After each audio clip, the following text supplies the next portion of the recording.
Get Rich Education is brought to you by Audible. More than 150,000 audiobooks to choose from for your mobile device. Welcome to Get Rich Education with Keith Weinhold, giving you information and ideas on the investment that has turned more ordinary people into millionaires and billionaires than anything else, and can provide you with more wealth and happiness than you ever thought possible. Now, here's your host, investor, entrepreneur, business owner, and educator, Keith Weinhold. Welcome to Get Rich Education, Show 23. I'm your host, Keith Weinhold. My wife is back from Asia to cook for me again, so I did stave off abject starvation. We release a new Get Rich Education episode every Friday. In the United States, a fresh show is published Fridays at 8 a.m. if you're in Bedford-Stuyvesant, Brooklyn, in New York City, where we've got a great listenership. That's 7 a.m. if you're in Chicago or Houston in the Central Time Zone. Same time for those listeners in Central America, which we have a handful of. The show is released at 6 a.m. Fridays if you're in Durango, Colorado. It's a 5 a.m. release. For those driving the 405 between Santa Monica and Long Beach, we've got a great coastal California listenership too. That's 4 a.m. if you're in beautiful and pristine Anchorage, Alaska. And it's even earlier than that if you're in Lahaina, Hawaii. They don't observe daylight saving time in Hawaii, so your Hawaii release time will differ an hour depending on the time of year.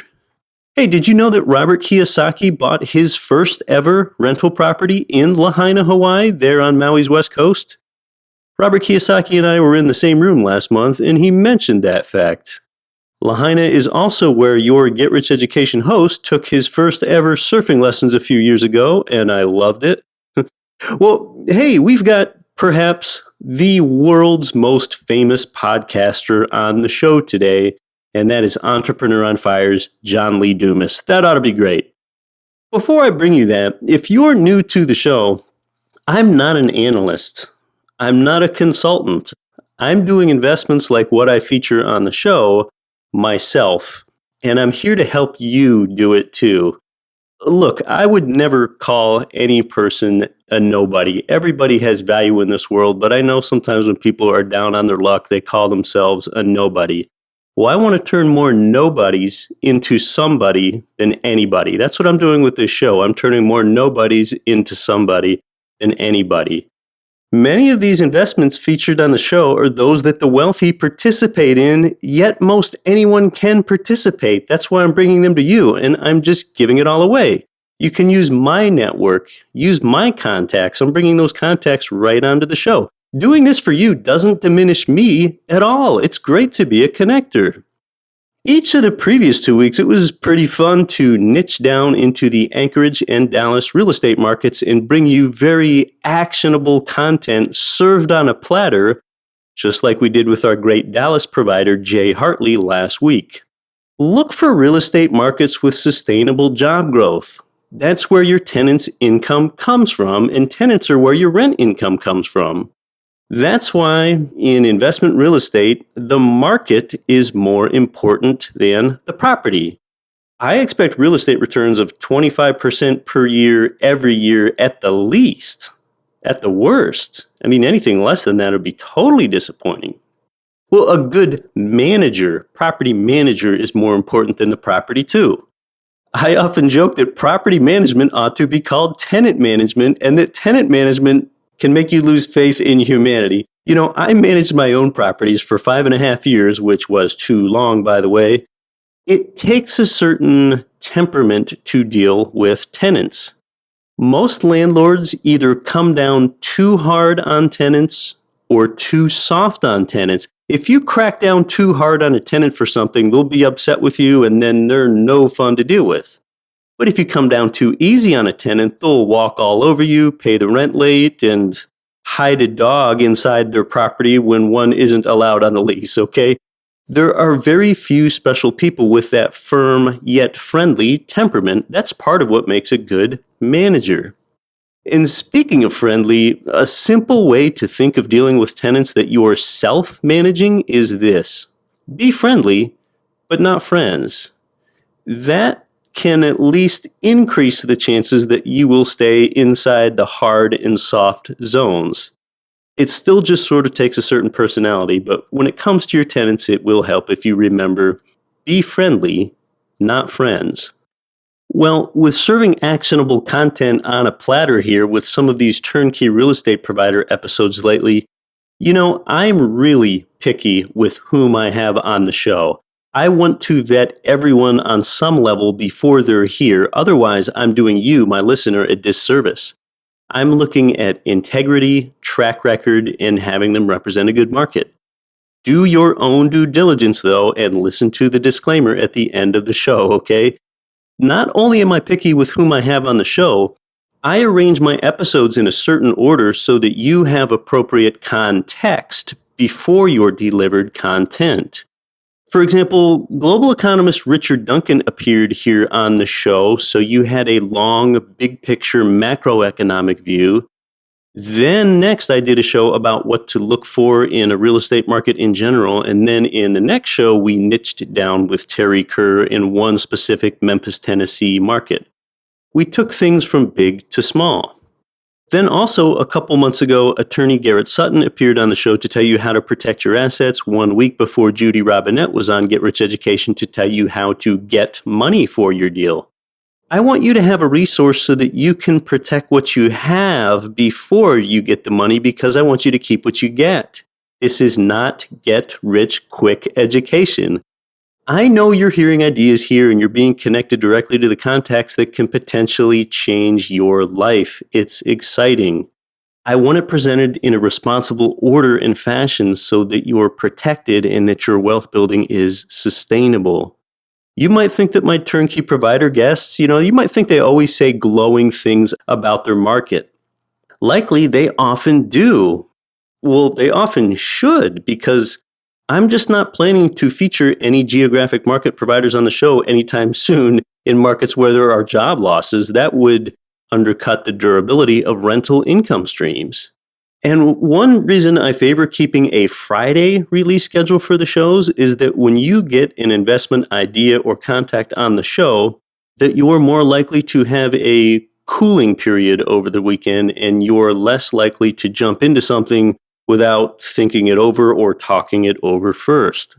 I know people listen to the show on different days, but Friday release day is a big listener day as there are often limited inventories of these popular, actionable investing ideas here.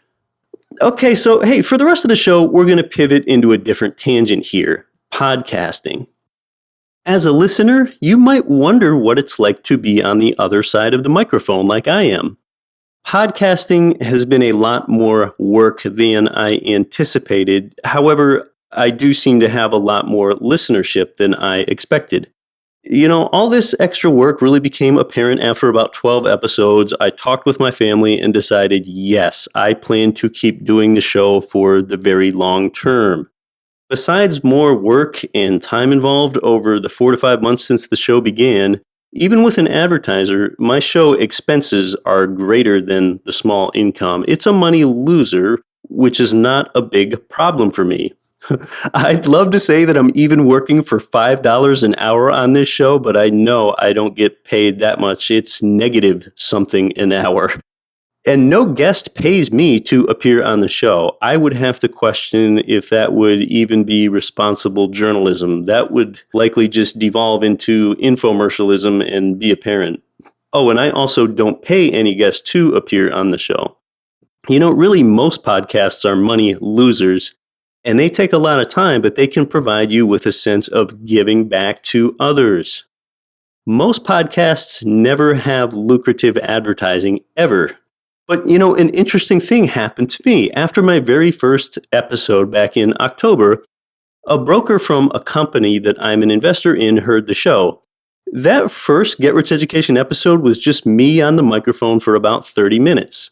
After he heard it, he texted me and basically said that their company there, would like to advertise on Get Rich Education because they believe in my message of spreading wealth to others so much.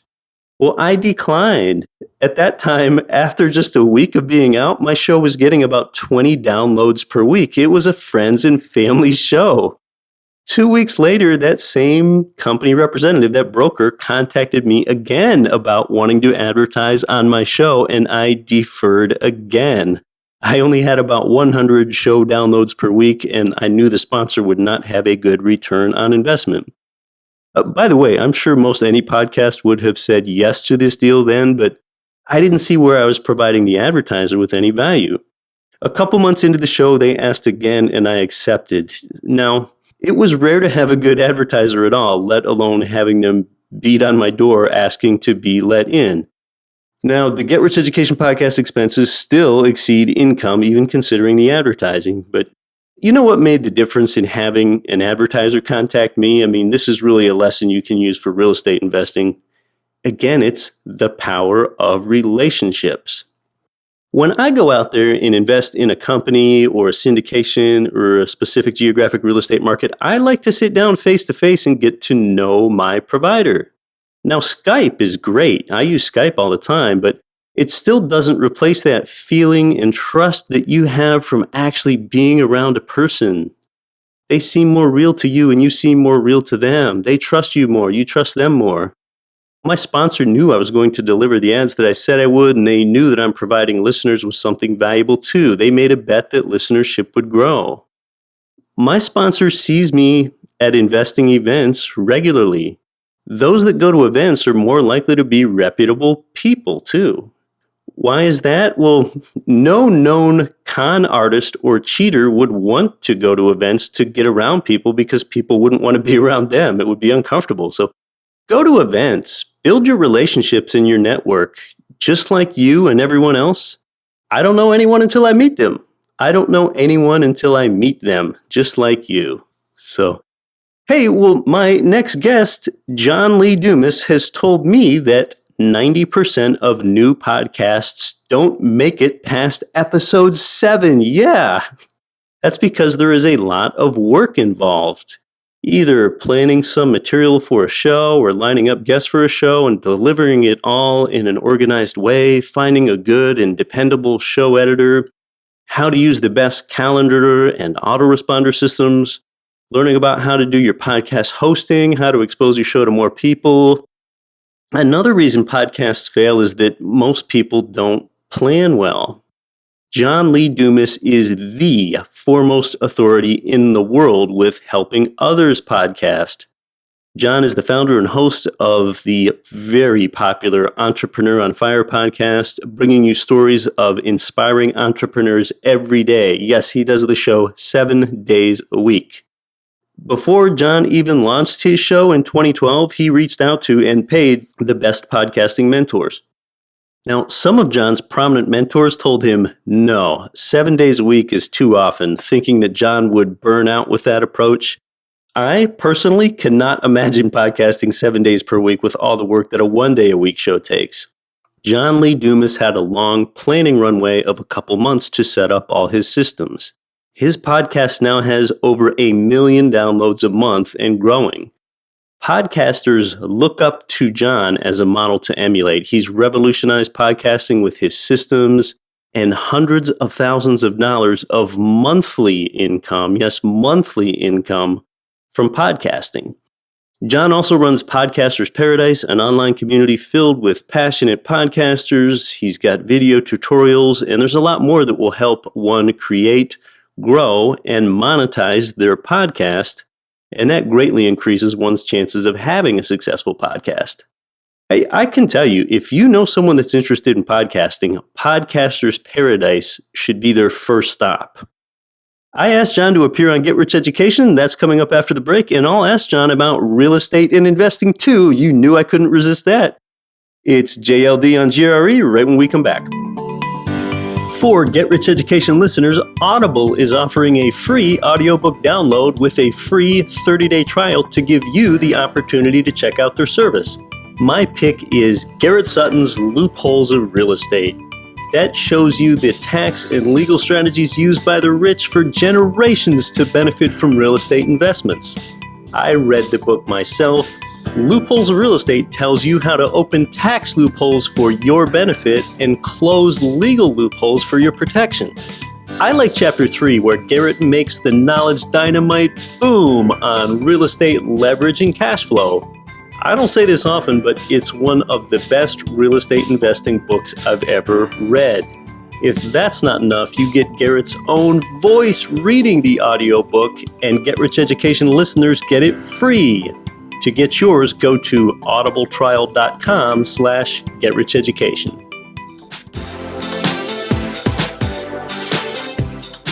This is Rich Dad Advisor Garrett Sutton. To grow your wealth, listen to the always valuable Get Rich Education. If you're a regular podcast listener, chances are you've heard of this week's guest. John Lee Dumas is the founder and host of Entrepreneur on Fire, awarded the Best of iTunes 2013. Hey, if you haven't heard the Entrepreneur on Fire podcast, you really ought to check out his enormously popular show. John interviews today's most inspiring and successful entrepreneurs 7 days a week, and he has been featured in Forbes, Inc., and Time magazine. John has turned Entrepreneur on Fire into a business that generates over $200,000 a month. John also founded the #1 podcasting community in the world, that's Podcasters Paradise. Entrepreneur on Fire generates over 850,000 unique listens every month. John Lee Dumas, are you prepared to ignite? Keith, you beat me to the punch. Yes, let's burn this place down. Hey, well, you've got such an interesting story in how you got to be such a popular podcaster. I think a lot of podcasters use a podcast as sort of a supplement to their existing business, and that's certainly what I do with your investing. So, one thing that I think we share in common is I really try to cultivate an abundance mentality for investing here. And you certainly must have had an abundance mentality to have the audacity to go launch a podcast and get so big so fast. So I'd like to ask, what's your origin story? How did you quickly get to be one of the best known podcasters in the world, John? Well, absolutely. To talk about your abundance mentality, I believe we can have one of the two, that or scarcity. And that scarcity mindset is, unfortunately, where 95% of the population lives. And if you're in that 5% of abundance, you're never going back. It's just such a better place to live and breathe for so many reasons, which we can definitely get into. But a real quick rundown of my origin story. I'm just a country boy from the state of Maine. For the first 18 years of my life, I grew up there and went to college on an Army ROTC scholarship. So I spent the ages of 22 to 26 as an active duty officer with a 13-month tour of duty thrown in there to Iraq. Then I was in the reserves from 26 to 30, and that was what I call my struggling 20s because I was trying a bunch of different careers. I went to law school, quit after one semester, corporate finance with John Hancock. After just 18 months, I was dying a slow death, suffocating in that cubicle, so I walked out the door. So then I tried real estate. I was in real estate for 4 years, both commercial and residential, both in San Diego and back in Maine. So I definitely know the real estate world, and I loved a lot of it, but it wasn't my true calling. Like deep down, I knew there was something else that really lit my fire. And that ended up being podcasting. And there I was at 32 years old. So there's a full 6 years of struggling in these different careers. And I'm at 32 years old driving around all the time in a car, like I'm sure many people that are listening right now, because that's what we do in real estate. We drive a lot. And I listened to podcasts and I loved them. And my favorites were listening to interviews with inspiring and successful entrepreneurs and hearing their journey, starting with their failures, then moving into their aha moments, and then really getting inside their heads as to why they're successful right now. But there was no podcast out there that was doing this on a quantity and consistency level that I needed. I was in the car every single day, like most people are, Keith, but podcasts were coming out once a week, once every 2 weeks at most. And you use the word audacity, which I do love. I feel like I did have the audacity to say, you know what, if I want this, somebody else must too. Entrepreneur on Fire was born, 7-day-a-week podcast delivering a new, inspiring, successful interview with a incredible entrepreneur 7 days a week. And here we are, 850 episodes later. We've been awarded Best of iTunes. We get over 1 million unique listens every single month, and we're growing at a rapid rate. And yeah, the income's pretty solid as well. We do over $250,000 in monthly revenue at this point. And we actually share all of our numbers at eofire.com/income, just because we love being transparent about where that money comes from so others can emulate our successes and avoid our failures, because we make a lot of those too. And that's where we get to today, Keith. Well, you've clearly shown that you're a person that's not afraid of failure. And not having a fear of failure is such an important element to being a successful entrepreneur. They say the best entrepreneurs often fail frequently, fail fast, and fail forward. And as you were telling me about your journey and the different careers and things you tried, you showed that you weren't afraid to fail. In entrepreneurship, failure can actually be a blessing, but we just weren't brought up that way. In school, if you failed, you got an F and you were embarrassed. In politics, if you fail, there's probably going to be a congressional investigation. So failure in podcasting can be a good thing. And, I know that Keith, let me real quick. Let me just make a point, because I do agree with that. I really do. But I personally like to look at it in another way. I really am a big believer that we need to stop having fear of quitting. That's what I think was one thing that we have. We have this fear of quitting because, I've invested so much time in this master's degree, or I've been in this job for 3 years.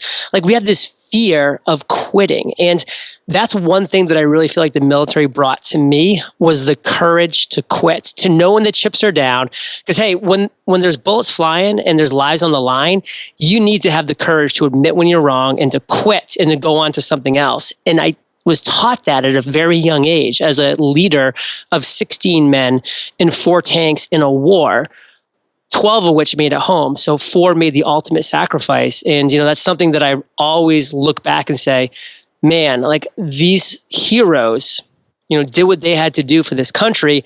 I refuse to dishonor their sacrifice by living anything less that I deserve to be living and that I want to be living and what I can give to this world. And when that took the courage to quit and walk away from law school, I had that courage. When I took the courage to quit a 6-figure job in corporate finance, even though we were in the midst of the worst recession, I had that courage. So I like to term it that way. Stop having the fear of quitting. Have the courage to quit, because that's what's going to give you the opportunities. Yeah, when you have that frame of reference and you can weigh success and failure on the battlefield when there's lives on the line, that must have given you a great perspective to have less fear of failure going on when there are not lives on the line. Huge. I know that when you began, you did a great job of surrounding yourself with good mentors. And a lot of those good mentors told you, John, putting out one podcast every day is too much, but you flew in the face of that as well.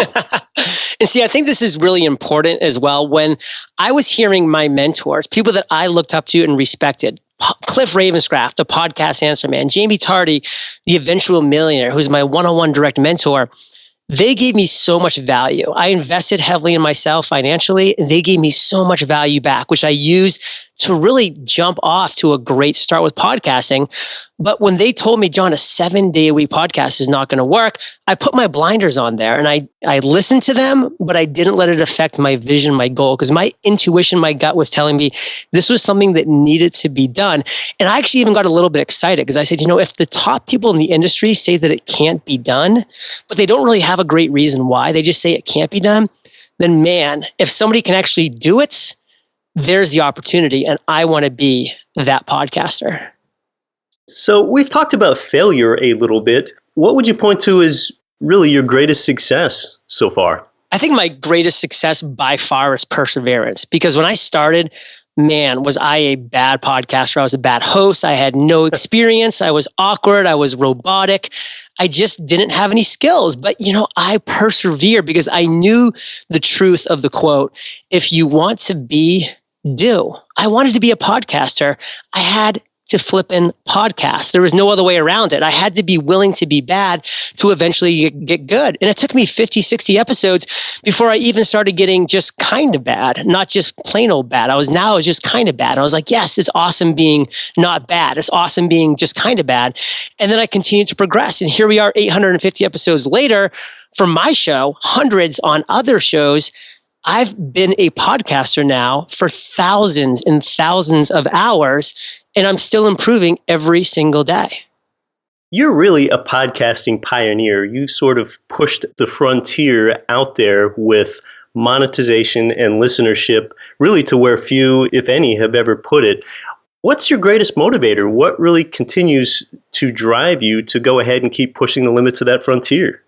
For some reason, when you were saying that, I was picturing like the Star Wars quote that coming in, like the new frontiers, or maybe that was Star Trek, the new frontiers, go where no man has gone before. So maybe we can cue that in to the interview here. But that is a great question. Like, what is my biggest motivator? Now that I've had a 7-figure year, we did $2.5 million in revenue in 2014, where our listenership now eclipses 1 million unique listens per month.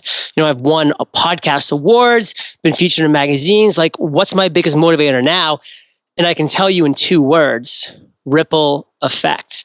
My favorite emails, Keith, are not from people that email me and say, John, your podcast inspired me to take action, and I did take action, and my life is just so much better now. Now, don't get me wrong. I love those emails. I absolutely love them, but they're not my favorite, because my favorites are when that same person emails me maybe 6 months later and says, John, remember when I told you I took action? Well, I did. I've continued to do so. And look at this email that I received today from another person who heard about me through my efforts. And now I've changed their lives. So now I have somebody, Keith, who I'm looking at, who I inspired to go out and take massive action.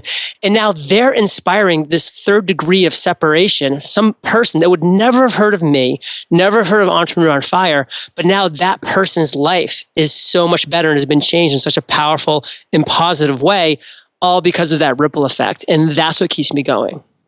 Yeah, and that's sort of a line between success and significance. Often in traditional business, one achieves success early on, but do they ever get to the point of significance? Do they ever get to the point of giving back? With podcasting, you might be putting significance before success. You're significant because you're reaching so many listeners, and then pretty soon you backfill that with some success as you get more listenership, more sponsors, and more attention. So can you talk a little bit to the interplay between significance and success? So I've only had 24 repeat guests of my now over 850 interviews. And one of the guests that I've had who is a repeat is a guy by the name of Aaron Walker. And he talks about that point so eloquently. And I love it because we do as entrepreneurs, if we work hard and we're lucky and all the stars align, yes, we do find success. And that's amazing and it feels great. But then how do we move from that success to actual significance? That's such a critical interplay there because success just with itself can get hollow and can lose its meaning after a while, but significance never will. Because if you're really being significant, you're having a really powerful impact and hopefully growing your legacy that will live beyond you. And that's really, really powerful. So, there's a great quote by Earl Nightingale that I love, which is, success is the gradual realization of a worthy ideal. And what I love about that quote is the words gradual and worthy. So many people are just looking for that finish line. Like, if I just get there, to 65 years old, I can retire, I'll be getting $2,000 a month in pension, and then I can just really be happy. Like, no, this is the journey we're on. It's gradually realizing not just any ideal, but a worthy ideal. So if you're listening, think about those words. Like, are you gradually realizing a worthy ideal? If not, why not? If not now, why not now? And start taking action. Have that courage to circle things back, to quit whatever you're doing that's not that, and start something that is. Yeah, I like how you've introduced the word worthy, because I've been podcasting about 4 months and I'm definitely getting listener mail saying, we love your podcast, we love your show. Well, in a few more months, I hope to be getting some of those messages that you've been getting, John, since you've been doing this longer. I want to get those messages from people that say, you did change my life and I did go buy a turnkey real estate investment and it is providing me with passive cash flow. And now my family can do things that they had never done. So I'm still sort of trying to build that feeling of significance in people's lives. Turning the corner a little bit, you've been around podcasting for quite a while now. You're clearly a successful entrepreneur. What's really the best internet resource or perhaps an app that you can recommend to our listeners, whether that's investing or business or whatever? You need to control your time. Your time is by far your most valuable resource, and you need to be absolutely cognizant of that fact at all times. So often we let other people's agendas barge in and take over our day. That's email, that's Facebook notifications, that's anything you can think of that isn't mission critical to taking you a step closer to success. So an app that I want to recommend, which has been critical for me in taking back control of my life and my calendar, which was taken away from me for a while because I did allow it to, is Schedule Once. And Schedule Once is an amazing app if you're going to be scheduling even a phone call or an interview or a guest on your podcast or whatever that might be. You need to be in control of your calendar, and Schedule Once ensures that you are. So for instance, when Keith reached out to me and said, John, I'd love for you to be on my show, I said, Keith, I'd be honored. I get a ton of these requests because I run Podcasters Paradise. There's over 1,900 members of people that are creating and growing and monetizing podcasts. Like, I get a lot of requests to be on other shows, and I want to pay it forward as much as possible.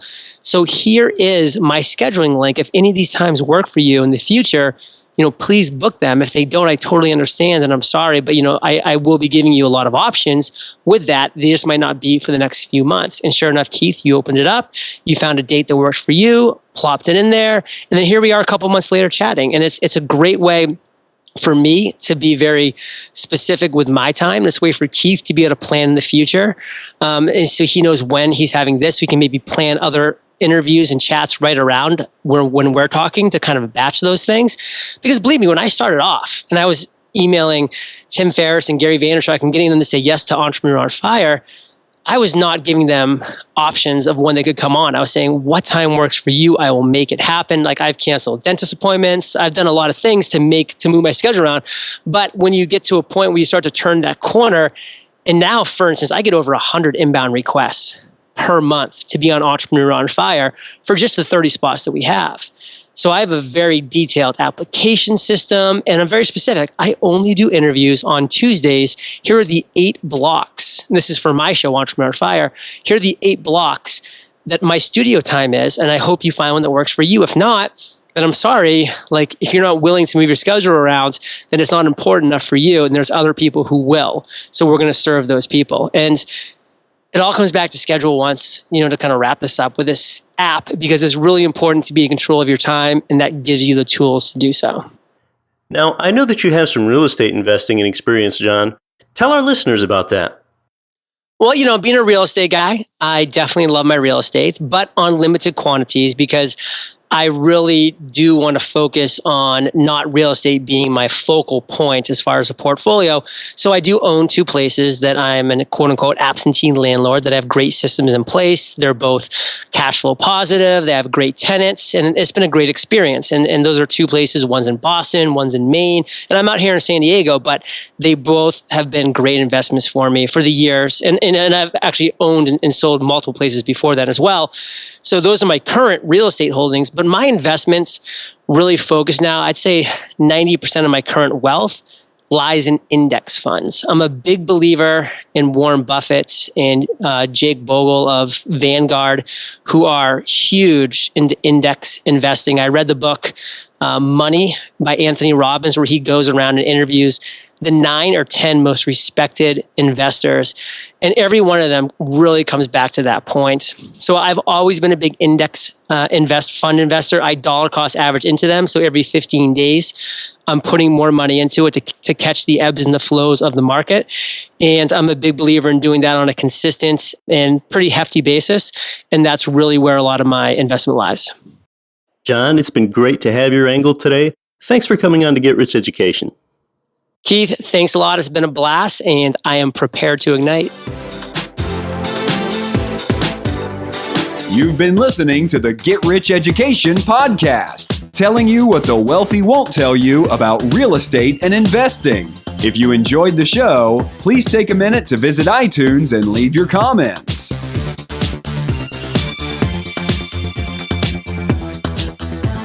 Nothing on this show should be considered specific, personal, or professional advice. Please consult an appropriate tax, legal, real estate, financial, or business professional for individualized advice. Opinions of guests are their own. Information is not guaranteed. All investment strategies have the potential for profit or loss. The host is operating on behalf of Get Rich Education, LLC exclusively.